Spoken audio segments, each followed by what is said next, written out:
ಬಡ ಕುಟುಂಬಕ್ಕೆ ಸಹಾಯ ಮಾಡುವ ದೃಷ್ಟಿಯಿಂದ ಸಹಾಯಾರ್ಥವಾಗಿ ಮೇ 8ರಂದು ರಾತ್ರಿ 8:30ಕ್ಕೆ ಶಿರಸಿ ನಗರದ ರಂಗಧಾಮದಲ್ಲಿ ಕೃಷ್ಣ ಕುಚೇಲ ಮಾಯಾ ಮೃಗವತಿ ಎಂಬ ಯಕ್ಷಗಾನ ಪ್ರದರ್ಶನ ನಡೆಸಲು ಯೋಜಿಸಲಾಗಿದೆ ಎಂದು ಸಂಘಟಕ ಲೋಕೇಶ್ ಹೆಗಡೆ ಹೇಳಿದರು. ಅವರು ಈ ಕುರಿತು ಬುಧವಾರ ಪತ್ರಿಕಾ ಭವನದಲ್ಲಿ ಸುದ್ದಿಗೋಷ್ಠಿ ನಡೆಸಿ ಮಾಹಿತಿ ತಿಳಿಸಿದರು. ಈ ಸಂದರ್ಭದಲ್ಲಿ ಮಹೇಶ್ ಭಟ್ ಉಪಸ್ಥಿತರಿದ್ದರು.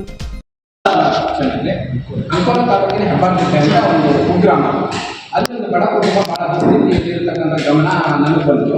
ಅದನ್ನು ಪರಿಶೀಲನೆ ಮಾಡಿದಾಗ ಮನೆ ಇನ್ನೇನು ಮಳೆಗಾಲಕ್ಕೆ ಬಿಡುವಂಥ ಪರಿಸ್ಥಿತಿಯನ್ನು ಕಂಡು ಅವು ಈ ಯಕ್ಷಗಾನ ಸಂಘಟನೆಯ ಜೊತೆಗೆ ಅದನ್ನು ಅಳವಡಿಸಿಕೊಂಡು 8ನೇ ತಾರೀಕಿಗೆ ಈ ಪೊಲೀಸ್ ಸಿಸಿಯಲ್ಲಿ ಬೆರಳು ಮೇಳದವರದ್ದು ಒಂದು ಯಕ್ಷಗಾನವನ್ನು ಹಮ್ಮಿಕೊಂಡಿದೆ. ಆ ಯಕ್ಷಗಾನಕ್ಕೆ ಬಂದಂತಹ ಸಹಾಯಧನಗಳ ಮೊತ್ತದಲ್ಲಿ ಆ ಕುಟುಂಬಕ್ಕೆ ಕೊಡುವಂತಹ ನಿರ್ಧಾರವನ್ನು ಸಂಘಟನೆ ಮಾಡಿದೆ.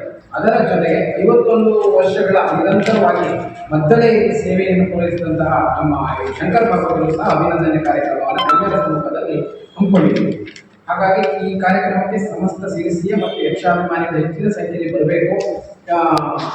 365 ₹1 ಏನಿದೆ ಅಂತಂದರೆ ಕೊಡುವಂಥ ಮೊತ್ತ ಆ ₹1 ಪ್ರೇಕ್ಷಕನ ಒಂದು ಟಿಕೆಟ್ ದರವಾಗಿರ್ತದೆ. ಅದನ್ನು ಅನುಭವ ಕೊಟ್ಟು ಆ ಒಂದು ಯಕ್ಷಗಾನಕ್ಕೆ ಸನ್ಮಾನ ಮತ್ತು ಮನೆಗೆ ಸಹಾಯಕವಾಗಲಿ ಸಂಘಟನೆಯ ಮುಖ್ಯ ಉದ್ದೇಶ. ಇದಕ್ಕೆ ಈಗಾಗಲೇ ನಾನು ಶಾಸಕರನ್ನ ಆಹ್ವಾನಿಸಿದ್ದೀನಿ. ಬರುವಂಥ ನಿರೀಕ್ಷೆ ಇದೆ. ಮತ್ತು ನಮ್ಮ ಗಣ್ಯ ವ್ಯಕ್ತಿಗಳು ನಮ್ಮ ಈ ಸಿಸಿ ಪ್ರಾಂತ್ಯದೆಲ್ಲ ಕಾರ್ಯಕ್ರಮ ಯಶಸ್ವಿಗೊಳಿಸಬೇಕು ಮತ್ತು ಇದರಲ್ಲಿ ಸಹಾಯಕ್ಕೆ ಅನುಕೂಲ ಆಗಬೇಕು ಅನ್ನೋದು ನನ್ನ ಸಂಘಟಕರ ಪರವಾಗಿ ವಿಜ್ಞಾಪನೆ ಎಲ್ಲರಿಗೂ. ವೀಕ್ಷಕ ಮಹಾಪ್ರಭುಗಳೇ, ನಮ್ಮ ಚಾನಲ್ ಅನ್ನು ಸಬ್ಸ್ಕ್ರೈಬ್ ಮಾಡಿ, ಶೇರ್ ಮಾಡಿ, ಪ್ರೋತ್ಸಾಹಿಸಿ.